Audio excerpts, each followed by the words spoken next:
Assalamu alaikum warahmatullahi wabarakatuh. So guys, we are here with a video lecture on amines. And guys, as I have informed you on Telegram that कि आज हम जो भी last time preparations किए थे उस preparations के ऊपर हम कुछ क्वेश्चंस को सॉर्ट आउट करेंगे और देखेंगे कि हमें कितना कॉन्सेप्ट आता है और किस तरीके से क्वेश्चन बनाए जा सकते हैं एंड किस तरीके से क्वेश्चन आपको पूछ सकते हैं in your exams. So guys, I have written few questions on the board. Okay, let's do it. देखते हैं क्या है और किस तरीके से है.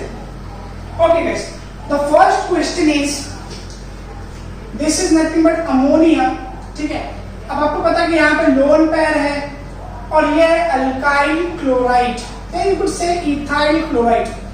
They are asking identify A and identify B. तो आपको पता है जैसे अमोनिया दिखा और अल्काइल हैलाइड दिखा तो क्या होगा वहां पे? Yes, very good, you are very correct.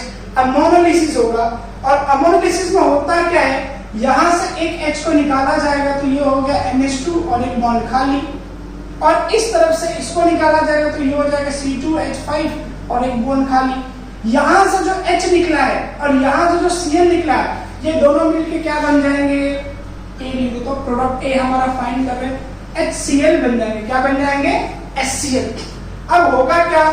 This bond and this bond will going to tie up and they will make a compound named as C2H5NH2. Plus डाल. समझ में आया? तो यहाँ पे प्रोडक्ट क्या बन गया आपका? The product is C2H5NH2. अब क्या बोल रहा है कि इस पर्टिकुलर कंपाउंड में C2H5NH2 में आपने क्या ऐड किया है? You added C2H5OH. सो यहाँ पे क्या होगा? What will happen over there? Simple guys, ये OH है, ये है आपका OH. यहां से can I write it like this NH, एक H ऊपर एक नीचे, ये H और ये OH बाहर आ जाएगा in the form of water, और ये जो C2H5 को किससे कंबाइन हो जाएगा? इस वाले से. तो क्या बन जाएगा? देखो, C2H5NH एज इट इज. इसको मैं यहां ना लिखूं, मैं ऐसे भी लिख सकता हूं C2H5. तो इस तरीके से आपका ये कंपाउंड B मिल गया.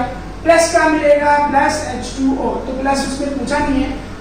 You are only concern about this compound. आप लोग मुझे कमेंट में बताएंगे कि A और B का नाम क्या है. What is the name of the compound by IUPAC and इसका भी नाम by IUPAC. On the basis of IUPAC दोनों का नाम क्या होगा? ओके, सेकंड क्वेश्चन देखते हैं. This is ammonia. अगेन वही क्वेश्चन है, बस थोड़ा सा ट्रिक इसने चेंज किया है. तो देखो, यहाँ पे और यहाँ पे कोई चेंजेस नहीं होगा, प्रोडक्ट यही बनेगा. There will be no changes at all. A में क्या आ जाएगा? मैं छोटा सा लिख देता हूँ C2H5 बॉन्ड NH2 बराबर. HCl आपका बाय प्रोडक्ट होगा. इसने क्या बोला है कि ये जो कंपाउंड है इसको किससे ट्रीट करो? आप इससे ट्रीट करो, दैट इज मिथाइल क्लोराइड. अच्छा, उसने क्या लिखा है? 2 मोल्स ऑफ मिथाइल क्लोराइड. मतलब मिथाइल क्लोराइड के कितने मॉलिक्यूल है? 2 मॉलिक्यूल है. तो दोनों मॉलिक्यूल करेंगे क्या? ये 2 H को रिप्लेस कर देंगे. देखो मैं यहाँ पे बताता हूँ इसको कैसे करेंगे, देखना. सिंपल है गाइस, एकदम सिंपल है. C2H5NH. एक इथाइल का मॉलिक्यूल इधर आएगा, इथाइल क्लोराइड का CH3Cl. ये पार्ट और ये पार्ट दोनों मिला के बाहर आ जाएगा और ये यहाँ से इससे ज्वाइंट हो जाएगा. दूसरा जो मॉलिक्यूल होगा CH3Cl, ये पार्ट और ये पार्ट बाहर आ जाएगा और ये फिर से इससे ज्वाइंट हो जाएगा. तो ज्वाइंट देखो, मैं इसको ऐसे लिखता हूँ C2H5 ज्वाइंट कौन हुआ? इसको पहले ज्वाइंट किया CH3 ने, तो लिखेंगे बॉन्ड एंड यहाँ आ गया CH3. इसको किसने ज्वाइंट किया? इधर नीचे आ गया CH3. आप लोग इसका भी मुझे नाम बताएंगे कि ये दोनों का नाम क्या है. देखो, इसका नाम सेम है, कोई इशू नहीं है. मुझे इसका नाम आपको बताएंगे कमेंट करके, ठीक है. तो नेक्स्ट क्वेश्चन फिर अगेन अमोनोलिसिस पे ही है. Ammonolysis of benzyl chloride. What is benzyl chloride? This is benzyl chloride. CH2Cl, this is benzyl chloride. क्या बोलता है कि ammonolysis of benzyl chloride and reaction of amide so formed with 2 molecules of C2H5Cl। एकदम same इसी के तरीके से पहले हम अमोनोलिसिस करेंगे तो हमें अमाइड मिलेगा। देखो कैसे करेंगे, प्लस NH3 क्या मिल जाएगा, CH2 यहां पे आ जाएगा NH2 बराबर। अब NH2 आ गया। अब ये क्या बोल रहा है, रिएक्शन के बाद ऑफ अमाइड, अमाइड बन गया आपका, amide so formed with 2 molecules of C2H5। अब क्या बोल रहा है कि इस पूरे कंपाउंड को 2 मॉलिक्यूल ऑफ C2H5 से रिएक्ट करो। जहां पे 2 मॉलिक्यूल ऑफ CH3Cl से किए थे, यहाँ पे आपको 2 मॉलिक्यूल ऑफ C2H5 से करना है। सो गाइस आप आगे का प्रोडक्ट मुझे बना करके दिखाओगे कि यहाँ पे प्रोडक्ट क्या है। ओके चलो थर्ड प्रोडक्ट, फोर्थ प्रोडक्ट पे बढ़ते हैं हम लोग। क्या लिखा है, CH2CH2Cl into CH3CH2CH2 NH2। अब अगेन आपको दिखेगा सर इसमें भी तो अमोनोलिसिस, तो क्या हम सिर्फ अमोनोलिसिस ही करेंगे क्या? नहीं, और भी क्वेश्चन है, देखते हैं, अलग अलग करेंगे। मैं बोर्ड की तरफ से हट गया हूं कि आप लोग इसको इरेज कर, I be erasing it, you just pause and copy it down. ठीक है, तो मैं ये सब इरेज कर रहा हूं। क्वेश्चन ध्यान से देखना, which is very important for you all. Whenever you just see a question, don't jump on to, क्योंकि कभी कभी क्या होता है कि जैसा दिखता है वैसा होता नहीं है। जैसे कि यहाँ पे देखते हैं, अब आपको दिखेगा कि CH3 है, CH2 है, Cl है। मैं डायरेक्टली इसमें अमोनिया डाल देता हूँ सर, अमोनोलिसिस हो जाएगा और मेरा क्या बन जाएगा, CH3 CH2 NH2 बराबर। और यहाँ पे HCl बाहर आ जाएगा, अलग दिस HCl। लेकिन देखो यहाँ पे प्रोडक्ट इसमें क्या कुछ है, CH3 CH2 CH2 NH2। आपको क्या मिला, सिर्फ एक ही CH2 का कंपाउंड है, यहाँ पे 2 है, तो गलत हो गया। यस, तो घाई घाई में यही गलती होती है, यही समझ में नहीं आता कभी कभी। उसके लिए क्या करना है, पहले हमेशा याद रखना, जब हमने 6 कंपाउंड करे थे, 6 प्रिपरेशंस करे थे, तो उसमें एक ऐसा रिएक्शन था जिसको हम अल्काइल नाइट्राइल या साइनाइड वाला रिएक्शन बोलते हैं, जिसमें नंबर ऑफ कार्बन इंक्रीज हो जाता है फ्रॉम रिएक्टेंट टू प्रोडक्ट। वही चीज यहाँ पर भी है। इस रिएक्टेंट साइड में कितने प्रोडक्ट है, कितने कार्बन के एटम है, 2 एटम है, और यहाँ पे कितने एटम है, 3। तो हमें वो वाला पार्ट करना पड़ेगा जहां पे आपका CN ग्रुप आएगा, अटैच होगा, नंबर ऑफ कार्बन बढ़ा देगा। तो देखते हो वो कैसे होगा। आप क्या करेंगे, देखो मैं हटा नहीं रहा हूं, इसको एज इट इज रहने देता हूं। CH3 CH2 Cl, एरो में डाल देंगे KCN। अब KCN क्या करेगा, सिंपल है, यहां से आपका Cl और K निकल जाएगा बाहर, और CN आके यहाँ पे अटैच कर देगा। देखो कैसे, CH3 CH2 C∧N। ये CN का जो बॉन्ड हो इस तरीके से, बॉन्ड C∧N। अब क्या करोगे, सिंपल है सर, आपको मुझे सीधा दिखा है कि अगर मैं इसमें ऐसे कंपाउंड को डाल दूं जो मुझे यहाँ पे 2 हाइड्रोजन प्रोवाइड कर दे, यहाँ पे 2 हाइड्रोजन प्रोवाइड कर दे, मेरा कंपाउंड बन गया, जो कि हम अल्काइल नाइट्राइल में कर रहे थे। तो क्या डालेंगे उसके लिए, LAH। देखो हमने उसको ऐसे लिखा है, इसको ऐसे लिखो चाहे ऐसे लिखो, वो of the same.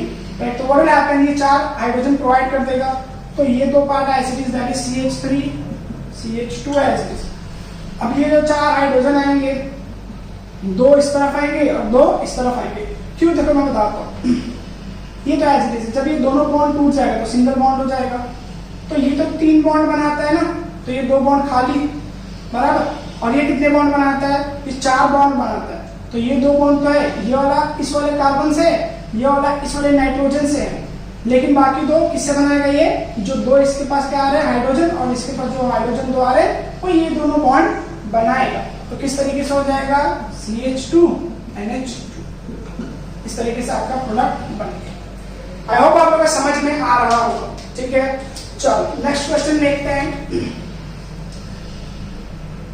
C6H5 phenyl group CH2 Br into dash, यहां से क्या बनेगा, देखो ये फिनाइल ग्रुप है, Br है, एकदम सेम रिएक्शन में कोई चेंजेस नहीं है। ठीक है, आप लोगों ने बनाना है, यहाँ पे आप लोगों को खुद से करके लिख जाना है कि डायग्राम के यहाँ पे क्या है। ठीक है, मतलब इस तरह उसके बाजू में क्या आएगा। Further move on to few more questions. Benzene to aniline conversion लिखा है, बेंजीन टू एनिलीन, हमें बेंजीन से एनिलीन बनाना है। मैं हर जा रहा हूँ, देख के आप लोग कॉपी कर लो, और होमवर्क मुझे चाहिए गाइस। आप सब के सब होमवर्क नहीं दे रहे हो, ना ही डाउट पूछते हो। एक दिन का लेक्चर है तो 4 दिन के बाद उसको देखते हो और 10 दिन के बाद डाउट पूछते हो। समझ में नहीं आ रहा है कि आप लोग कर क्या रहे हो। लॉकडाउन में ऐसा लग रहा है कि लॉकडाउन है और आपकी हार्डवर्क की लॉकडाउन हो चुकी है, आपकी स्टडीज की लॉकडाउन हो चुकी है, सब चीज की लॉकडाउन हो रही है। गाइस ऐसा क्यों कर रहे हैं? चलो मैं आप लोगों की स्टोरी सुनाता हूँ। स्टोरी कुछ इस तरीके से है कि in the year 1665 what happens, England was hit by a plague. Plague एक बीमारी होती है, वो इतनी डेंजरस और इतनी कैपेबिलिटी बीमारी की है कि वो एक विलेज को पूरा साफ कर सकता है, having a population of more than 1500 to 1000। So a 22-year guy, he was studying in London from his village।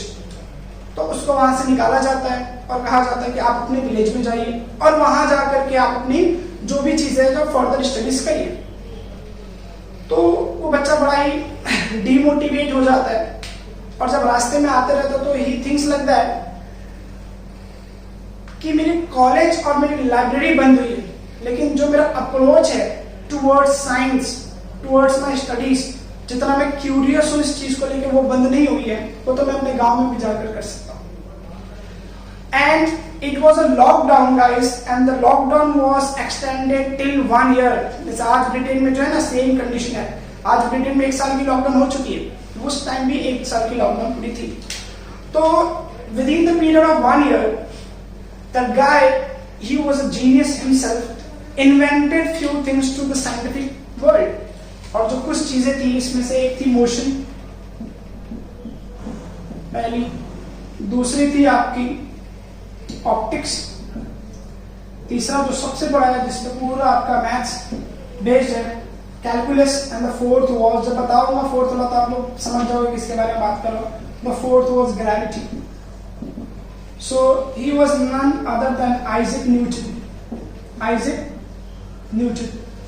So guys what I am trying to say, मैं कहना क्या चाहता हूं कि आप लोग अपने पैशन को निकालो अपने अंदर से, और ये जो लॉकडाउन है इस लॉकडाउन में उसको यूज करो, because you all have 24 hours in your hand. few hours for your studies, रोजा, नमाज और भी बहुत सारी चीजें हैं।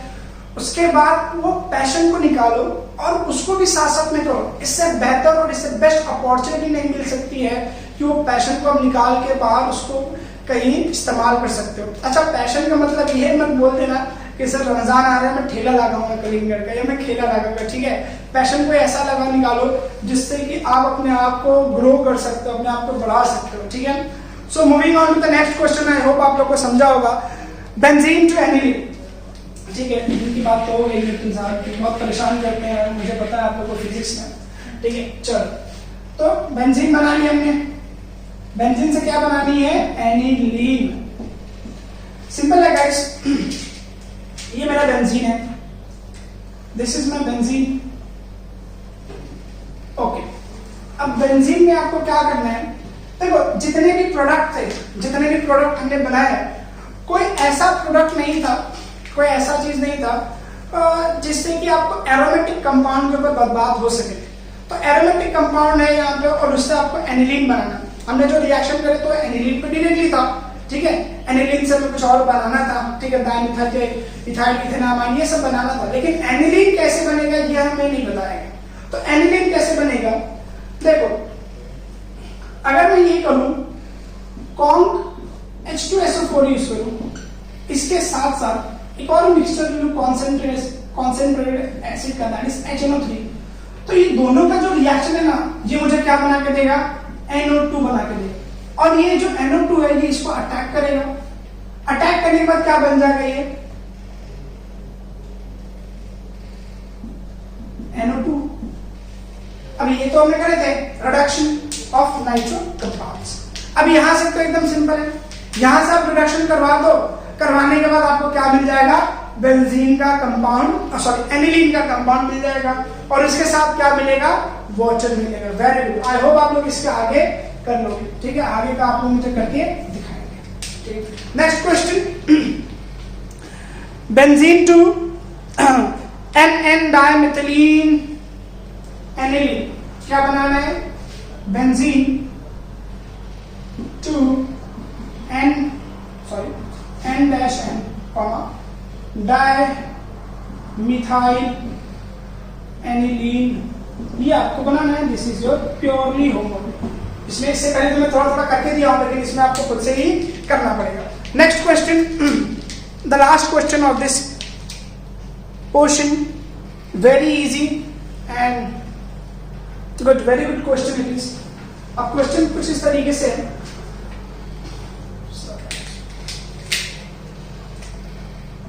Cn CH2 CH2 CH2 Cl। अब इसको किस में कन्वर्ट करना है? You have to convert this into NH2 CH2 CH2 3 CH2 NH2।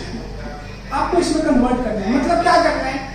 इधर से भी आपको निकालना है और इधर से भी निकालना है। ये भी आपको होमवर्क है। अब बोलो सर ये होमवर्क कैसे, हम लोग कैसे करेंगे? देखो एकदम ट्रिक बताता हूँ मैं आपको। पहला क्वेश्चन जो हमने किए थे वो क्या था? अमोनोलिसिस, ठीक है। दूसरा जो किए थे उसमें क्या था कि हमें Cl निकालना था और कुछ ऐसा ऐड करना था जिससे कि क्या हो सके, जिससे कि आपका अमाइन बन सके। तो यहाँ पे क्या कर सकते हो? What you can do over here? यहाँ पे आप सीधा Cl निकाल नहीं सकते क्योंकि यहाँ पे अमोनोलिसिस तो होगा नहीं, बिकॉज अमोनोलिसिस इस तरीके से नहीं होगा, जगह अटैक नहीं कर सकता। तो अब यहाँ पे क्या करोगे?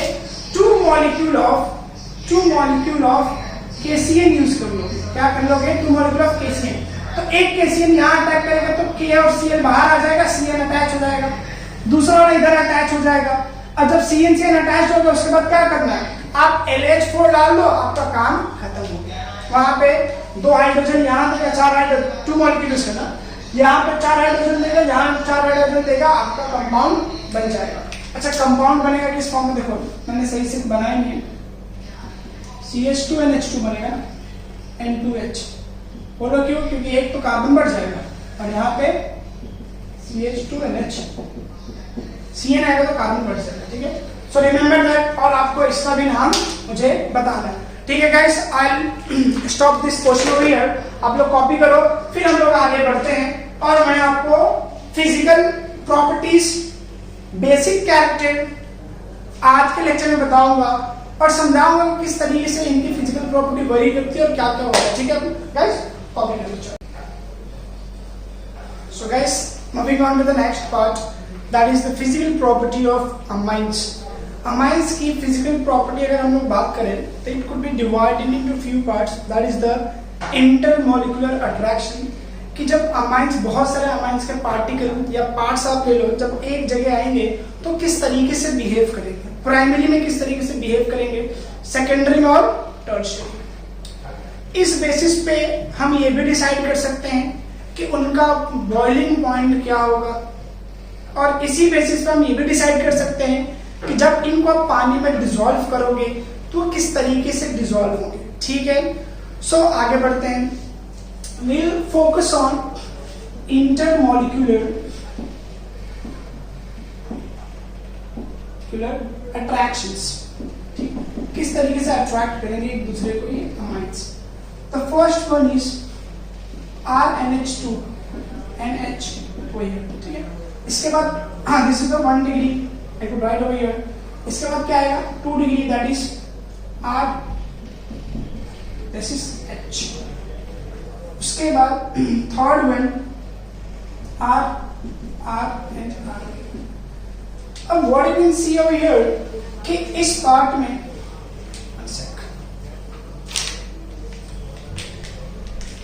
आप यहाँ पे स्ट्रेट में देख सकते हैं कि यहाँ पे 2 हाइड्रोजन है, यहाँ पे only 1 hydrogen is there, and over here you cannot find any hydrogen just because of the differences in electronegativities of nitrogen and hydrogen. The compound becomes the molecule become polar. Polar मतलब कि उसके पास दो पोल बन जाते हैं, एक positive का एक नेगेटिव का।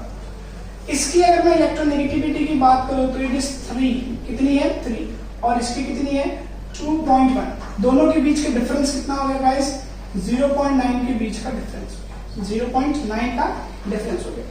और ये डिफरेंस अच्छा होता है, मतलब ह्यूज होता है in terms of this molecules. So इस वजह से इसके ऊपर क्या डेवलप हो जाता है, डेल्टा नेगेटिव, और यहाँ क्या डेवलप हो जाता है, डेल्टा पॉजिटिव, और यहाँ पर भी डेल्टा पॉजिटिव, यहाँ पर भी डेल्टा नेगेटिव, यहाँ पर भी डेल्टा पॉजिटिव, और यहाँ पे सिर्फ और सिर्फ delta negative, there is no positive over here. Positive होता है, बताता हूँ किसके बीच में होता है।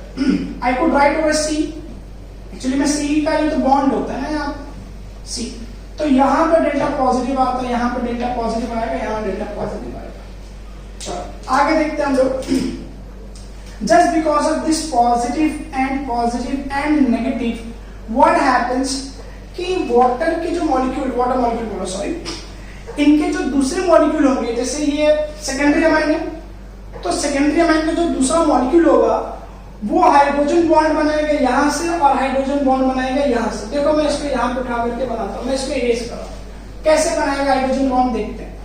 आपने लिखा R यहाँ पे आ गया, N यहाँ पे आ गया, H यहाँ पे आ गया, H, तो ये H का एक दूसरे इसके, जैसे देखो, अब जैसे मैंने इतना सारा ये एक अमाइन ले लिया जो कि क्या है मेरा प्राइमरी अमाइन है, तो इसमें एम्पल ऑफ मॉलिक्यूल्स होना कि बहुत सारे इस ये मॉलिक्यूल होगा। तो ये मॉलिक्यूल एक जगह है कैसे, they are bonded with each other, दोनों एक दूसरे के साथ बॉन्ड है, तभी वो एकजुट एक जगह है।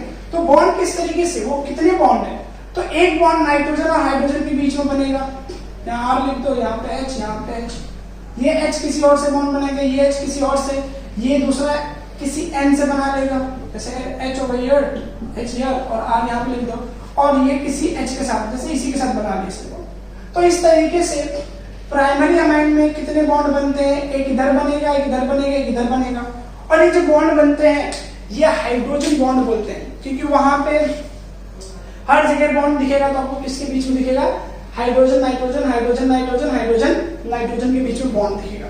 तो प्राइमरी में भी यही बॉन्ड बनेगा, सेकेंडरी में भी यही बॉन्ड बनेगा, लेकिन टर्शियरी में ये बॉन्ड नहीं बन पाएगा। क्यों नहीं बन पाएगा, बिकॉज यहाँ पे क्या है, तो बॉन्ड तो बनेगा, यहाँ पर भी बन जाएगा, यहाँ पर भी बन जाएगा, लेकिन रीजन क्या है कि इसकी जो इलेक्ट्रोनेगेटिविटी है वो 2.5 और इसकी 3 है। इन दोनों के बीच में डिफरेंस कितने का है, 0.5 का डिफरेंस है, तो बहुत ज्यादा पोलैरिटी नहीं है। और बॉन्ड तभी स्ट्रॉन्ग बनता है जब बहुत ज्यादा, या जितना ज्यादा पोलैरिटी होगा उतना स्ट्रॉन्ग बॉन्ड बनेगा। अब जितना ज्यादा स्ट्रॉन्ग बॉन्ड बनेगा, मेल्टिंग पॉइंट, बॉइलिंग पॉइंट उसके ऊपर डिफर करेगी। तो जितना ज्यादा बॉन्ड बनेगा उतना ज्यादा उसका मेल्टिंग पॉइंट हाई हो जाएगा, सॉरी बॉइलिंग पॉइंट हाई हो जाएगा। तो यहाँ पे सीधा दिख रहा है कि सबसे ज्यादा मेल्टिंग बॉइलिंग पॉइंट किसका होगा, इसका होगा। क्यों, क्योंकि इसके पास ज्यादा पोलैरिटी है, यहाँ पे इधर भी है, इधर भी, इधर भी है। यहाँ क्या कहाँ है, सिर्फ यहाँ पे और यहाँ पर है, और यहाँ की जो पोलैरिटी बहुत मार्जिनल है। तो इस वजह से सबसे ज्यादा बॉइलिंग पॉइंट किसका होगा, प्राइमरी अमाइन का। आई could write over here, relation में लिख देता हूँ यहाँ पे, प्राइमरी अमाइन का सबसे ज्यादा, उसके बाद सेकेंडरी अमाइन का, उसके बाद टर्शियरी अमाइन का। इस तरीके से समझ में आ रहा है आप लोग को, आई होप समझ में आ रहा होगा, ठीक है। तो इस तरीके से इंटरमोलिकुलर अट्रैक्शन और उसके बेस्ड के ऊपर क्या है, solid boiling point, boiling point कैसे डिफाइन करेगा।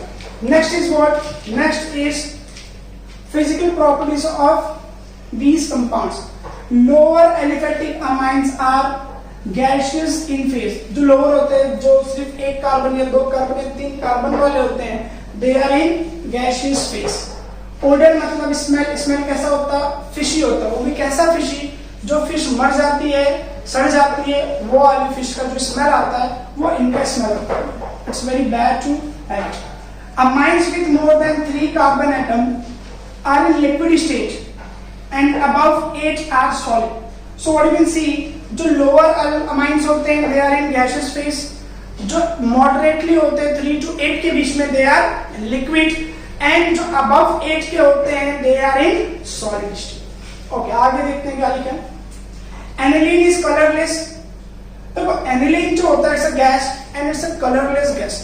आपके कपड़े में जो ब्लू कलर की, आप जो कपड़ा पहनते होंगे उसमें आई होप आप लोग ब्लू कलर की जींस तो जरूर पहनते होंगे, तो ब्लू कलर की जो जींस है उसका जो कलर है वो किसकी वजह से, just because of this aniline.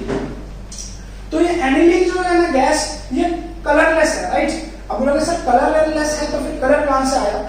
ये कंपाउंड को यूज करके वो कलर बनाया जाता है, समझ में आया?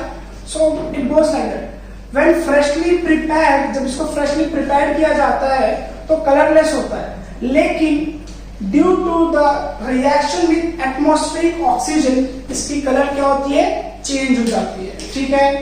ओके आगे बढ़ते हैं। Aromatic amines and higher aliphatic amines are insoluble in water. क्या बोल रहे हैं?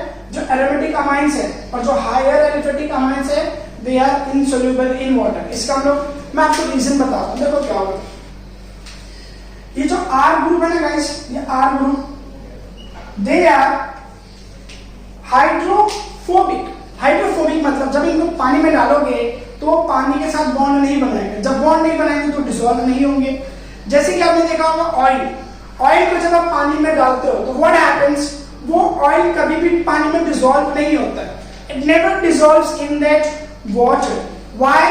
Because it contains of hydrocarbons, और हाइड्रोकार्बन्स हमेशा हाइड्रोफोबिक होते हैं, मतलब उनको पानी से कोई प्यार नहीं है, they don't want to make bond with carbon.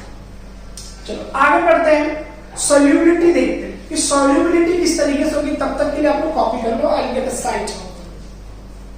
Okay I hope आप लोग कॉपी कर चुके हैं।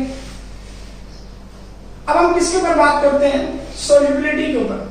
सॉल्युबिलिटी में क्या है बेटा, सॉल्युबिलिटी क्या होगा, किसका ज्यादा होगा, जिसका पोलैरिटी ज्यादा होगा, जो बहुत ज्यादा पोलैरिटी जिसके पास होगा वो सबसे ज्यादा सॉल्युबल होगा।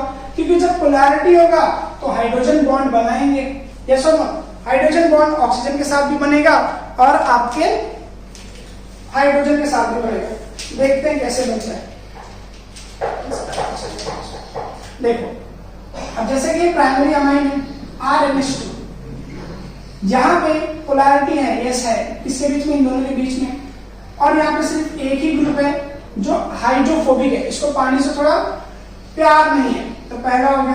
ये दूसरा है दैट इज R और यहाँ पे H।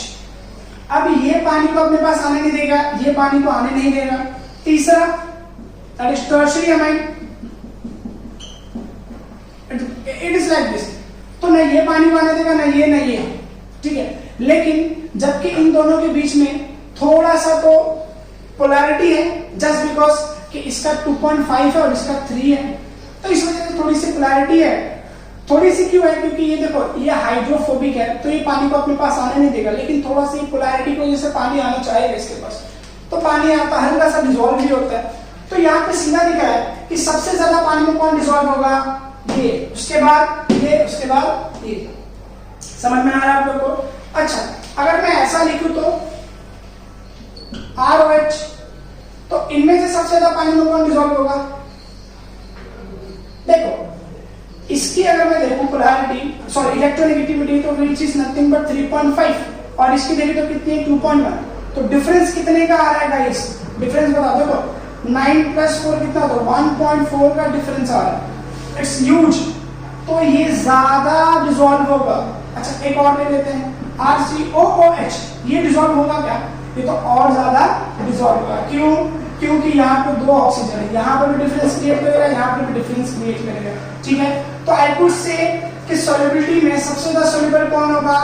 कार्बोक्सिलिक एसिड, उसके बाद अल्कोहल,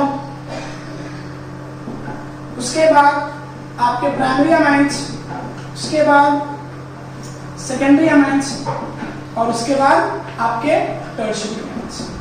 याद रखना ये, ठीक है, you have to remember this, okay. चलो यहाँ तक को कॉपी करो, फिर आगे बढ़ते हैं, और आगे बहुत इंपॉर्टेंट टॉपिक जो हमें डिस्कस करना है वो है आपका बेसिसिटी ऑफ अमाइन, कि अमाइन कितना बेसिक होता है। उसके बाद हम डिस्कस करेंगे कि केबी क्या होता है और पीकेबी क्या होता है। ये 2 चीज तो आपके टेक्स्ट बुक में नहीं दिया हुआ है गाइस, और आपको ढंग से एक्सप्लेन नहीं किया हुआ है। आज हम इसको मैथमेटिक्स का थोड़ा सा फंडा यूज करके हम समझेंगे कि एक्चुअली में ये क्या होता है, ठीक है। उसके बाद हम पढ़ेंगे कि अरील अमाइन और आपका दूसरे जो कंपाउंड्स है, अमोनिया हो गया और अरील अमाइन हो गया, इन दोनों में क्या डिफरेंस है, और ये किस तरीके से बेसिक है या ये किस तरीके से कितना बेसिक स्ट्रेंथ रखते हैं, हम इसको भी समझेंगे। ठीक है, स्टॉप करिए, कॉपी करिए, मैं हट जाता हूँ। ठीक है, चलो do it. Okay guys, so now we are going to deal with basic character of amines. Before starting with the basic character of amine, I would like to make you know that कि ये जो दो चीजें हैं, एक acid और एक base, इसको जानना बहुत जरूरी है। आई डोंट नो आपने 11 में पढ़ा है कि नहीं पढ़ा है, 12 या 10 में पढ़ा है कि नहीं पढ़ा है। आई अज्यूम कि आपने पढ़ा भी होगा, चाहे नहीं भी पढ़ा होगा। We have to do it. ठीक है, तो ऑल टुगेदर एसिड और बेस की जो तीन थियरी है, वो तीनों थियरी हम करेंगे। The first theory is Arrhenius theory. कौन सी थियरी है? आर्हेनियस की थियरी है। आर्हेनियस क्या बोलता है? He says that whenever you dissolve a compound in water, तो अगर वो एसिड है तो वो क्या देगा आपको? H plus, it will go into donate H plus। ठीक है, और अगर वो बेस है तो वो आपको क्या डोनेट करेगा? OH minus. ठीक है, उसके पास OH माइनस होगा और उसको डोनेट कर देगा। ये 10th में आपने पढ़ा होगा। तो आर्हेनियस ने क्या बोला कि कोई भी कंपाउंड जिसके पास H है और वो H को डोनेट कर देगा, तो that compound will be called as acid, or any compound which have OH, and when it goes into the water and it has the capacity to donate that OH, ठीक है, तो उसको हम क्या बोलेंगे? we'll call it as base. Okay, next was Lorry-Bronsted theory, LBT, या you can say Bronsted-Lorry theory। ठीक है, अब इस थियरी का कहना ये था, any substance that donates proton। what is proton guys? Last lecture में या I know कि मैंने आप लोगों को सिखाया है प्रोटॉन क्या होता है। H plus is called as proton।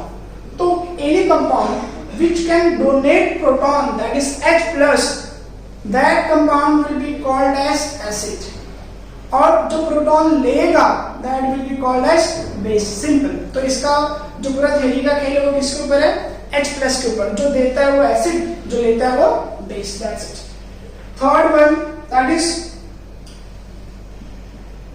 Lewis acid. Lewis acid क्या होता है? Lone pair acceptor. Lone pair को जो एक्सेप्ट कर लेगा, जैसे कि अमोनिया है, अमोनिया का जो एन होता है ना, एन के ऊपर जो लोन पेयर, ये किसी को अगर डोनेट कर रहा है, ठीक है, तो डोनेट जब कर रहा है तो क्या होगा? It will be called as base, और जो लेगा, ठीक है, एक्सेप्टर क्या हो जाएगा? एसिड हो जाएगा। समझ में आ रहा है? आई होप आप लोगों को समझ में आ गया होगा। एसिड क्या होता है? लोन पेयर एक्सेप्टर, और बेस क्या होता है? Lone pair donor. एसिड क्या होता है? Any substance that donates H plus is called as acid. Base क्या होगा यहाँ पे? Any substance that accept H plus। अच्छा, ये जब पूरा पढ़ेंगे तीनों थियरी को, तो आपको ऐसा कहीं नहीं लगेगा कि ये थियरी आपस में कॉन्ट्राडिक्ट कर रही है। बस ये तीनों थियरी का अप्रोच अलग अलग है। They see the compound in different way. ये कंपाउंड कैसे देखता है कि जो H plus को डोनेट कर रहा है एसिड, और जो ले रहा है वो क्या होगा? बेस। ये क्या बोलते हैं? ये टॉक्स अबाउट लोन पेयर। ये बहुत ज्यादा फेमस है। ये लोन पेयर के बारे में बात करते हैं। ये किसके बारे में बात करते हैं? कंपाउंड में H और OH के बारे में बात करते। ठीक है, सो गाइस यहाँ पर तो आपको पता चल गया, लेकिन इसमें थोड़ा सा प्रॉब्लम है। इसमें ये वाले में LBG में या BLG में, देखो एक आपको एग्जांपल समझाता हूँ।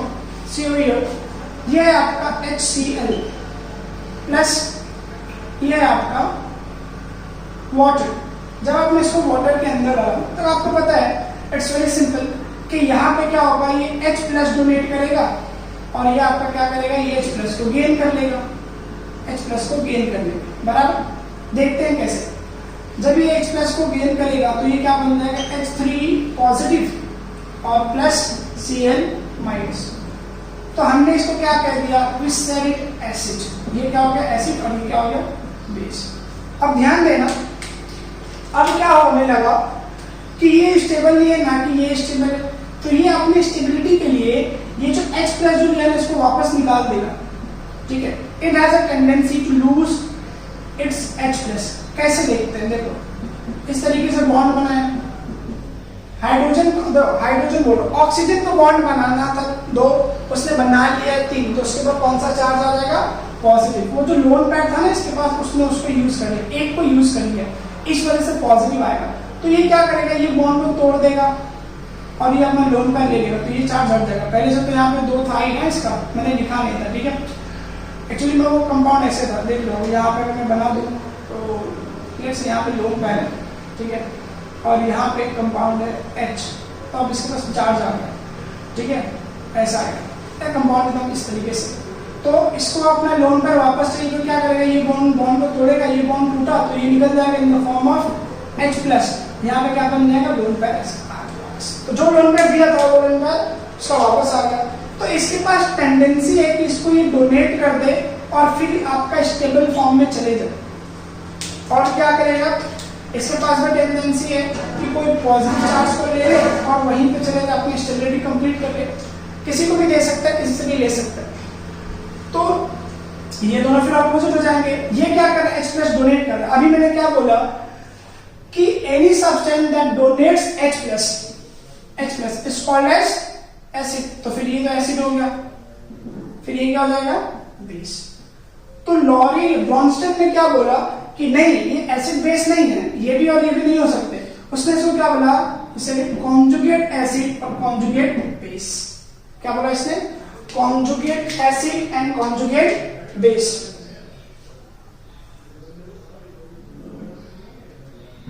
ठीक है, चलो आगे बढ़ते हैं। तो ये क्या हो गया, ये एसिड है, उसका कॉन्जुगेट एसिड है, और ये बेस है, उसका कॉन्जुगेट बेस।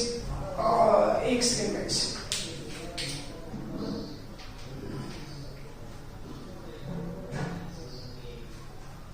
ठीक है, let me check the notes. तब तक आप लोग कॉपी कर लो, फिर हम लोग आगे बढ़ते हैं।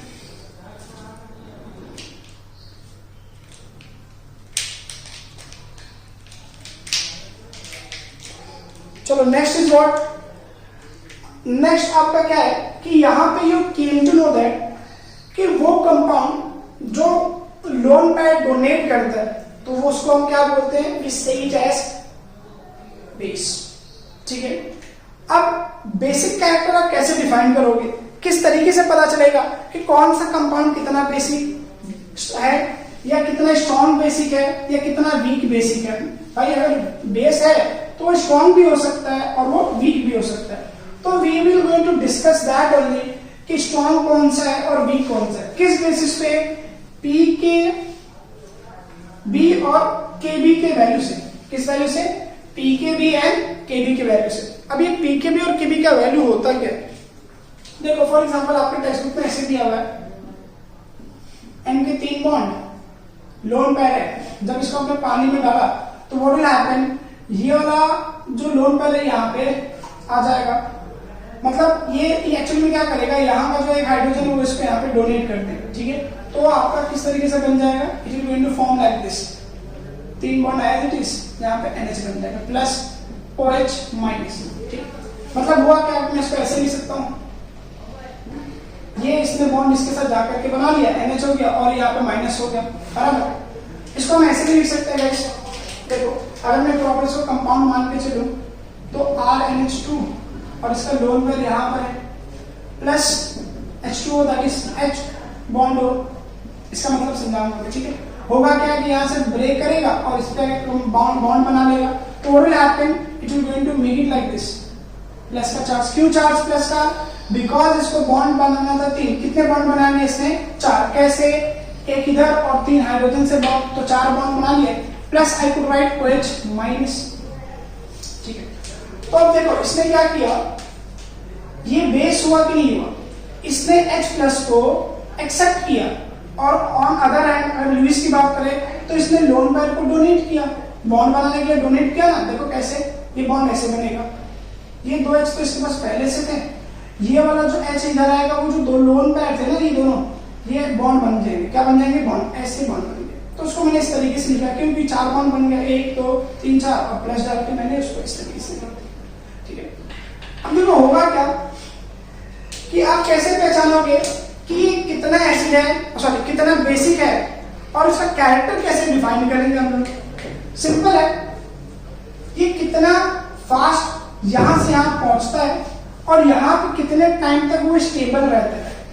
देखो अगर ये बेस है ठीक है, क्या ये डोनट। तो बेस हो गया, ये किस तरीके से काम करेगा, एसिड की तरह। तो ये क्या हो जाएगा उसका conjugate base, sorry conjugate acid, और ये हो जाएगा उसका कॉन्जुगेट बेस। तो ये जो कॉन्जुगेट एसिड है, क्योंकि अब तो ये डोनेट करने वाला है, क्या डोनेट करेगा, H+ डोनेट करेगा।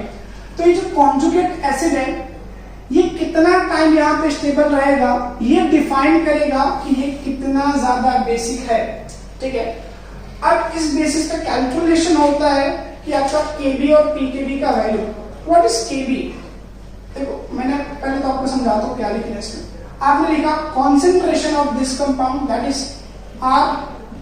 RNS3+ into concentration of OH- upon concentration of this that is RNH2। देखो ये आपके टेक्स्ट बुक में नहीं है, बस आपको मैं समझाने के लिए बता रहा हूं।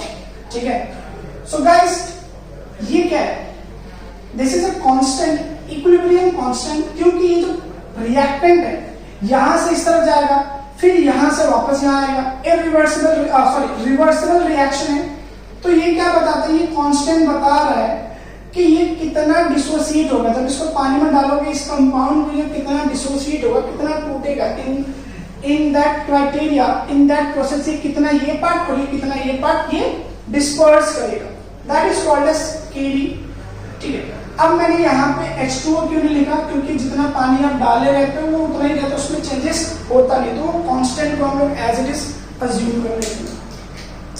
जब इसकी कैलकुलेशंस करोगे, जब ये पूरा कैलकुलेशंस करोगे, तो आपको Kb की जो वैल्यू है, कांस्टेंट फॉर बेस जो वैल्यू है, फॉर एग्जांपल इसका एग्जांपल लेते हैं 3 आ गया, 10⁻3। अब ये जो नंबर होता है ये थोड़ा डिफिकल्ट होता है, ये तो सिंपल मैंने लिया है, अलग अलग नंबर आते हैं, थोड़ा डिफिकल्ट होता है आपको कैलकुलेशंस करने में, समझने में। तो हमने क्या किया, हमने pKb ले लिया, क्या ले लिया, pKb minus log of 10 to concentration of value of Kb। ठीक है,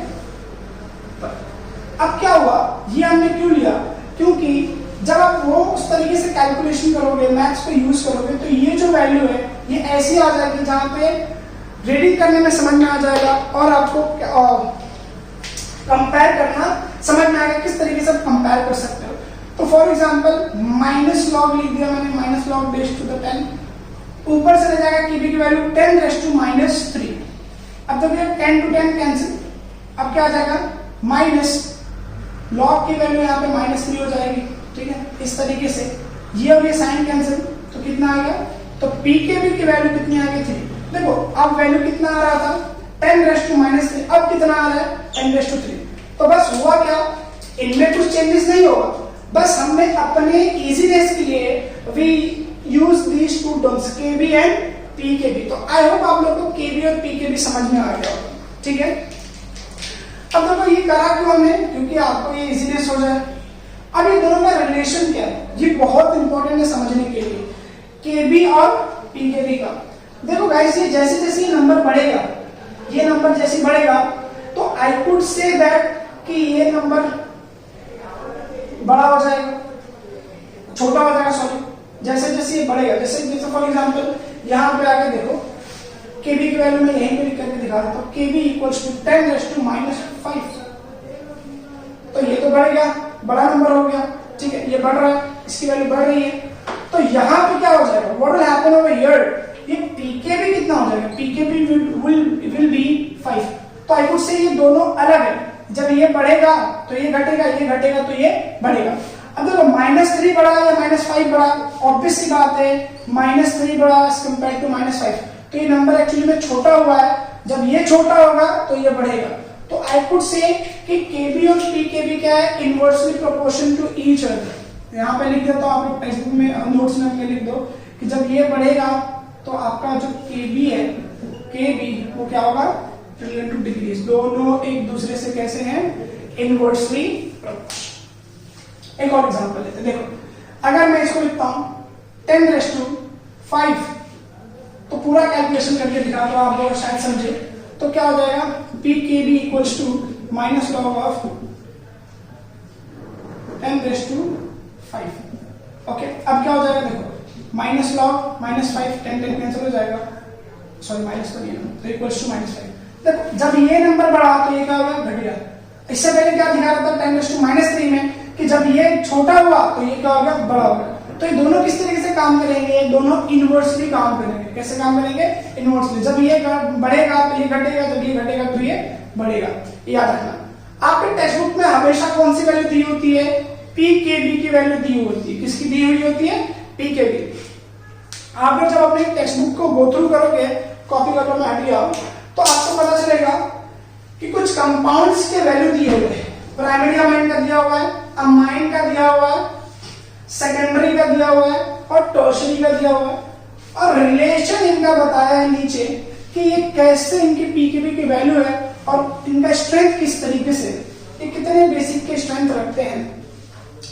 जब आप गो थ्रू करोगे तो पीकेबी की जो वैल्यू आएगी आपके सामने, pKb it will B ammonia का सबसे ज्यादा 4.75 समथिंग कुछ, उसके बाद RNH2 की, उसके बाद फिर किसकी है R2NH और इसके बाद R3NH, सॉरी R3 सिर्फ R।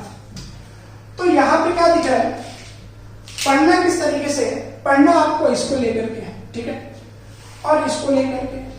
तो यहां पे मुझे दिख रहा है कि पीकेबी की वैल्यू जो सबसे ज्यादा वो किसकी है, अमोनिया की है। उसके बाद छोड़ो, इन सबसे ज्यादा किसकी है, अमोनिया की।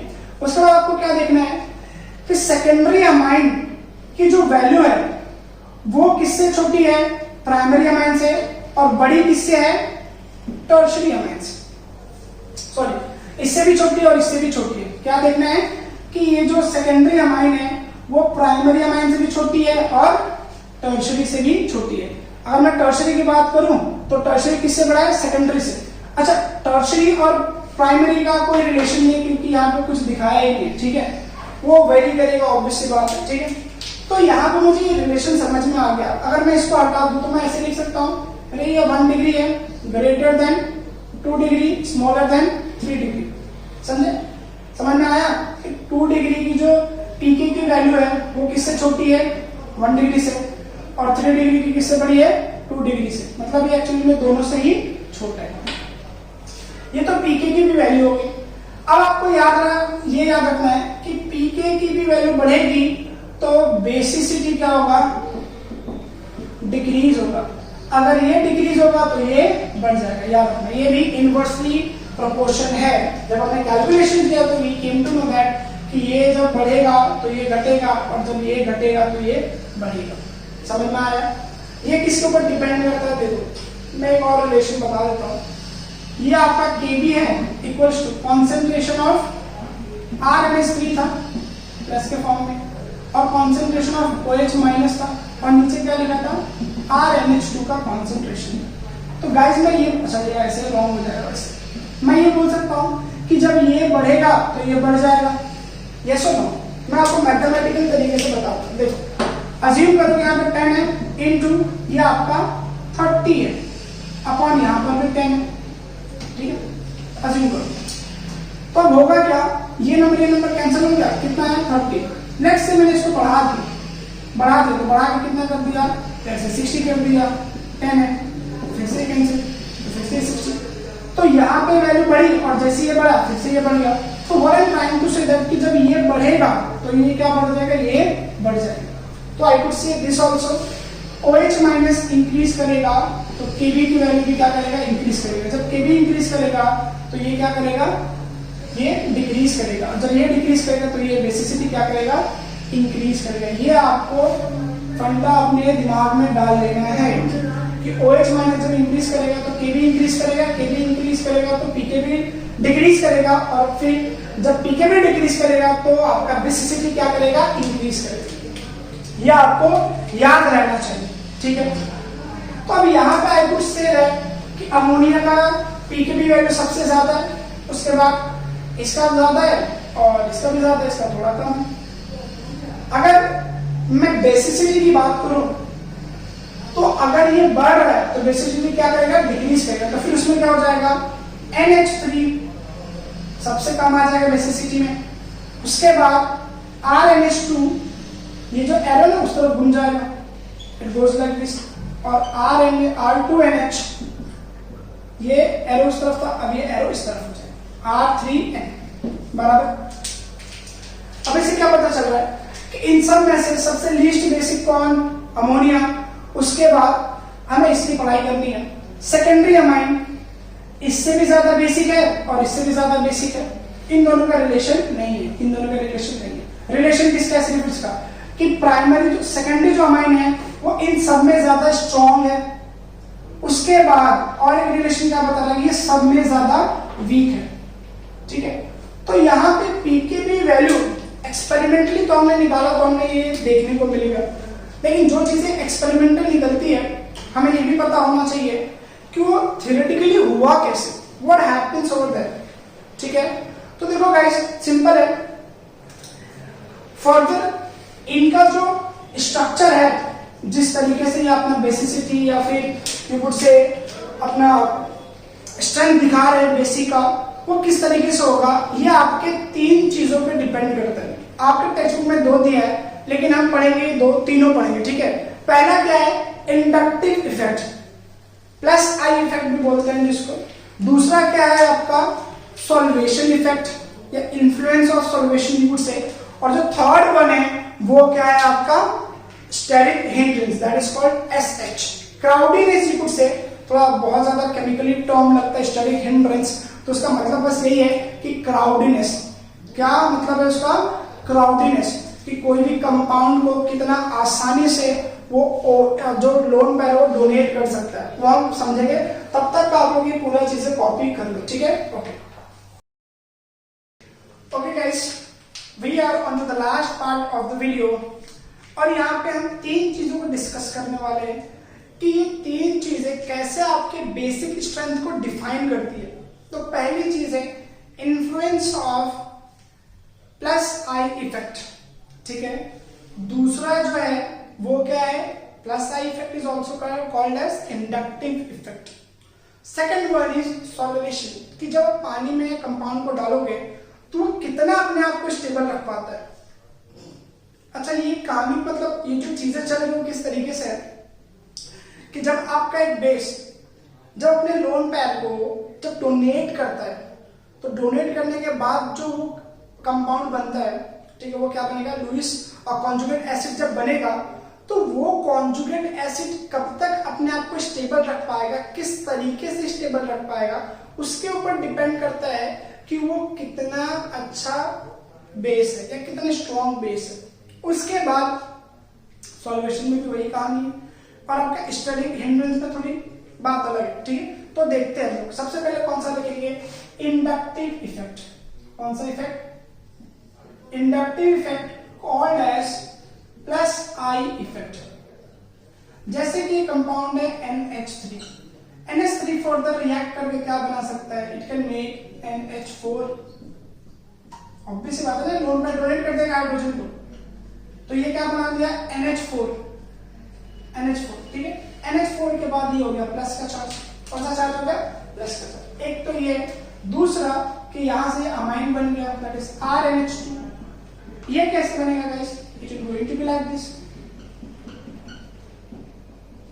यहाँ पे R और यहाँ पे अगेन H, यहाँ पे फिर से प्लस।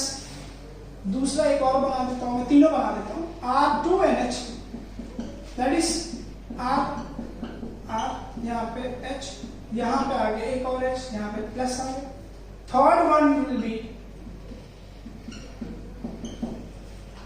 थर्ड कैसे होगा, R है ना, R और यहाँ पे H का, यहाँ पे भी प्लस, यहाँ पे भी प्लस, यहाँ पे भी प्लस।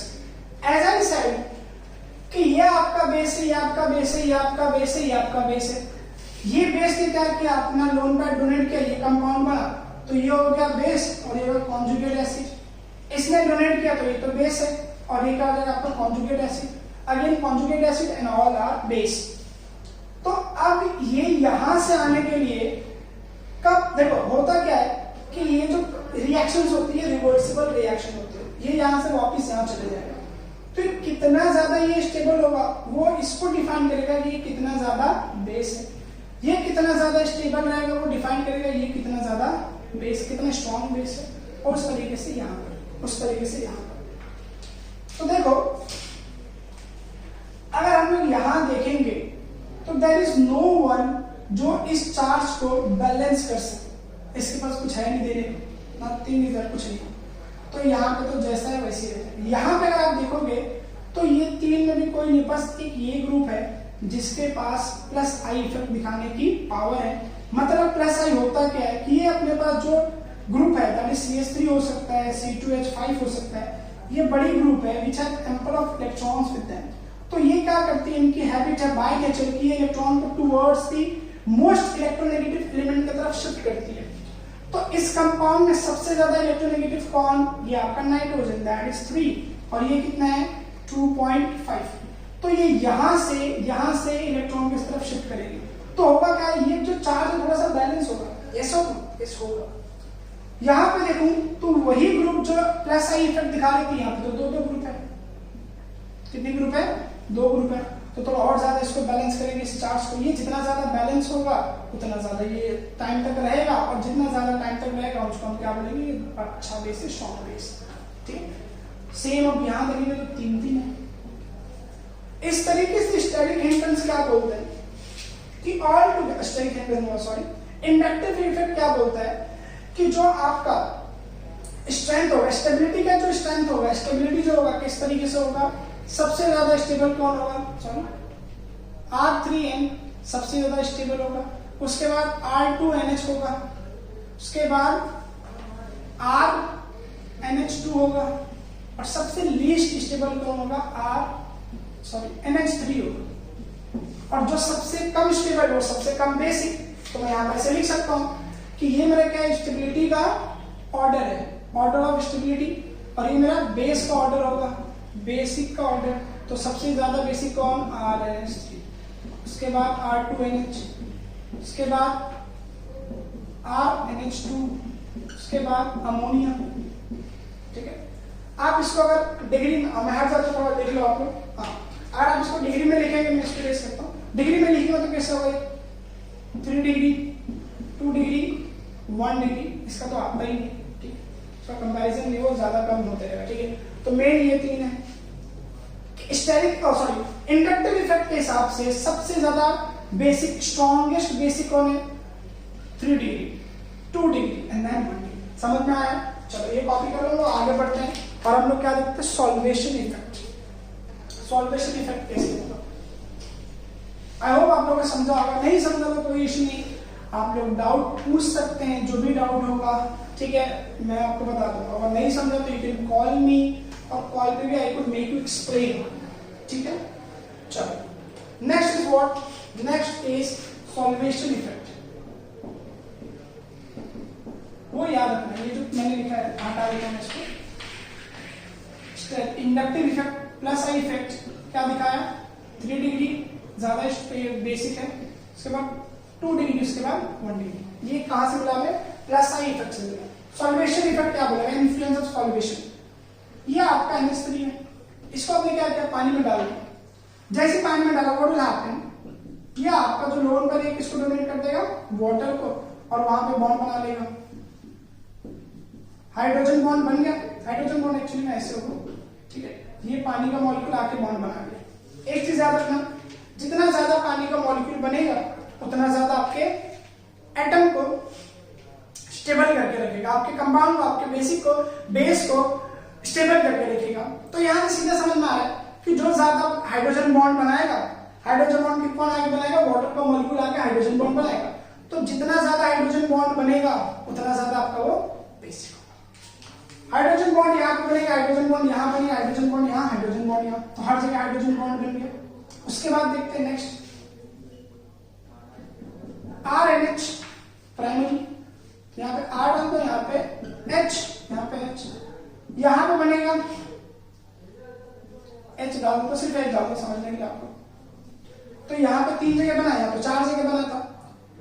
यहां पे नहीं बनेगा क्योंकि हाइड्रोफोबिक पार्ट है, इसको पानी से कोई मतलब नहीं, it doesn't want water to come towards his side, तो यहाँ पे कुछ नहीं होगा।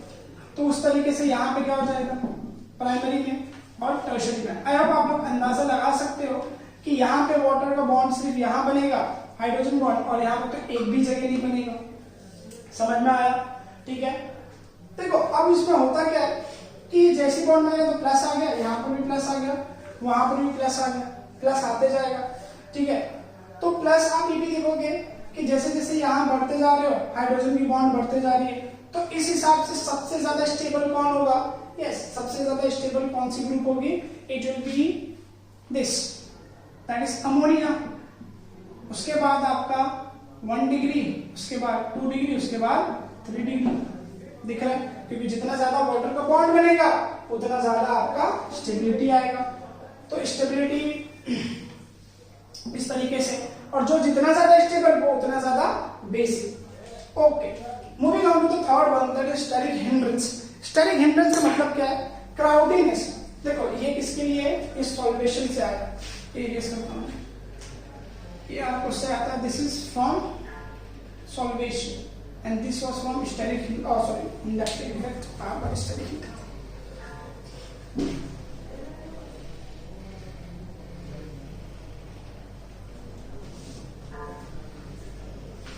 अब इसमें कैसा है? ये भी एकदम सिंपल है, स्टेरिक हिंड्रेंस SH। जैसे कि मैंने लिखा NH3, NH3 का मॉलिक्यूल कैसे बनेगा? H H H, यहाँ पे ये लोन पैर।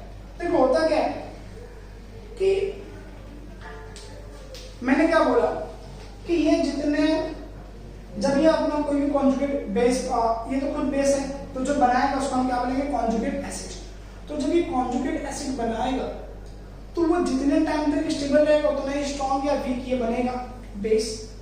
लेकिन गाइस ये भी तो बात है ना कि जितना आसानी से ये देगा अपना ये लोन इलेक्ट्रॉन, तभी तो वहां तक पहुंच पाएगा ना जल्दी से, और उसको फिर स्टेबल कर पाएगा। तो कहीं ना कहीं इसके ऊपर भी डिपेंड करता है कि कितना इजीली ये डोनेट करता है। अब ये जितना इजीली डोनेट करेगा वो किसके ऊपर डिपेंड करता है? ये जिनके साथ ये बॉन्ड बना करके रखा है। तो हाइड्रोजन का कुछ लेना देना नहीं है, ठीक है, तो वो जैसा है वैसे ही रह जाएगा। देखते हैं हम लोग प्राइमरी अमाइन में। प्राइमरी अमाइन में R की ग्रुप है, यहाँ पे H है, यहाँ पे H है, ये लोन पैर है। अब आपको पता है कि कौन सा इफेक्ट दिखाएगा? इंडक्टिव इफेक्ट, इलेक्ट्रॉन किस तरफ भेजेगा। जब इलेक्ट्रॉन इस तरफ आएंगे तो ये भी तो इलेक्ट्रॉन ही है ना, तो क्या क्रिएट होगा इनके बीच में? रिपल्शन क्रिएट होगा। क्या होगा? रिपल्शन। उस रिपल्शन की वजह से जल्दी लीव करेंगे।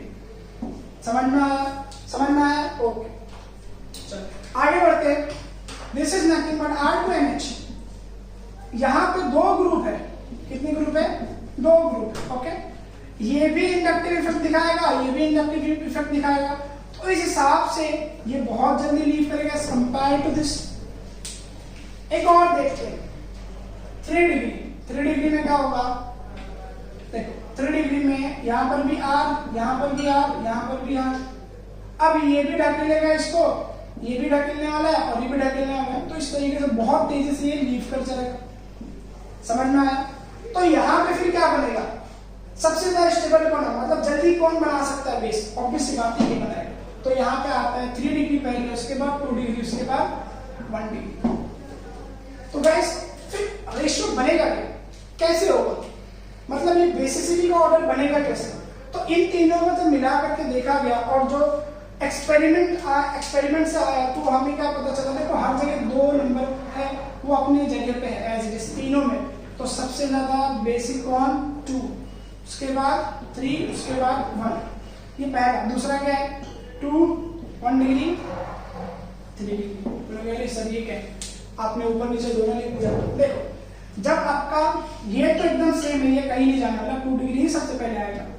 अगर बल्क ग्रुप है, बड़ा ग्रुप है, बल्क ग्रुप है, बल्क मतलब C3 है, 4 है, राइट, तो उसमें ये ऑर्डर फॉलो होगा और फिर उसके बाद ये ऑर्डर फॉलो होगा छोटे वाले ग्रुप में। लेकिन याद रखना ये सब तभी फॉलो होता है जब आपका मोलर मास सेम हो। क्या हो? मोलर मास सेम हो, तभी तो आप पता करो ना।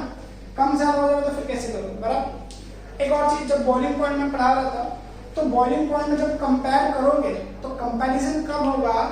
जब आपका कंपैरिजन कब होगा? जब आपके सारे, जिसको भी कंपेयर करने के लिए आपने लिए स्पीशीज, सारे स्पीशीज के मोलर मास सेम होना चाहिए। यहाँ पे मोलर मास सेम नहीं होगा, ठीक है। बस याद रखना ये बल्क के लिए और ये नॉर्मल के लिए, बस इतना याद रखना, ठीक है।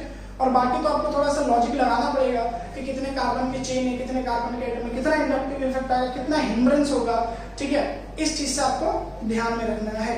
ओके, चलो गाइस, बहुत ज्यादा हो गया टाइम, ठीक है। एक और टॉपिक इसमें बच गया है फिजिकल प्रॉपर्टीज में कि एनिलीन और दूसरा अमाइन का क्या रिलेशन होगा, जब हम बेसिसिटी देखेंगे, राइट। लेकिन कैसा है, वो थोड़ा बड़ा टॉपिक है, आपको रेजोनेंस पहले सिखाना पड़ेगा, उसके बाद मुझे 5 रेजोनेटिंग स्ट्रक्चर बनाना पड़ेगा, तो उसमें और ज्यादा टाइम चले जाएगा। तो मैं यहीं पे वीडियो स्टॉप करता हूँ, और जो भी होमवर्क दिया हूँ मैंने, आई होप आप लोग करोगे और होमवर्क मुझे सेंड करोगे, ठीक है गाइस। आई होप आप लोग अच्छे होंगे and you must be doing the homework. Okay, bye, अल्लाह हाफिज़।